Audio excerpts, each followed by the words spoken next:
यहाँ पर तशद्दुद से जुड़ी बड़ी खबर आ रही है। संभल पहुंची जुडिशियली कमीशन की टीम। आपको बता दें कि जामा मस्जिद इलाके में पहुंची टीम के मेंबर्स लिया जायजा। संभल तशद्दुद की जांच कर रहा है judicial commission. Retired justice DK Arora कर रहे हैं जांच।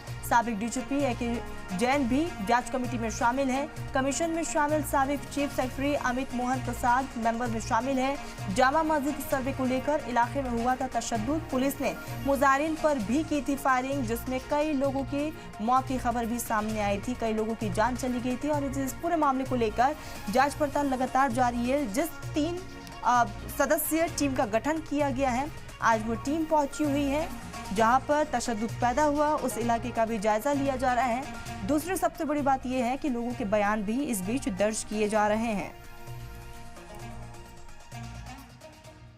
उनसे यही बात हुई है कि जो साहब भी अपने बयान दर्ज कराना चाहते हैं वायलेंस के वजह से, वायलेंस के संबंध में, वो वहाँ पर गेस्ट हाउस में आ जाएं और अपना एक बयान लाकर हमें दें और उसके बाद हम उस पर विचार करेंगे, उसकी रिपोर्ट तैयार करेंगे जो भी हो। क्या समय तो अब ये समय ही है इस टाइम।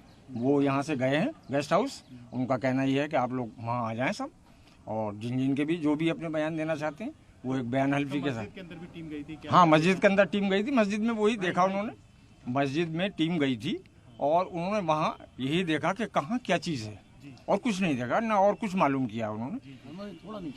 ये वजू खाना है, ये यहाँ पर सीढ़ियाँ हैं, और ये यहाँ पर वजू होता है, ये यहाँ पर कब्रें हैं। सिर्फ यही देखा और कुछ नहीं, इसके अलावा कुछ नहीं।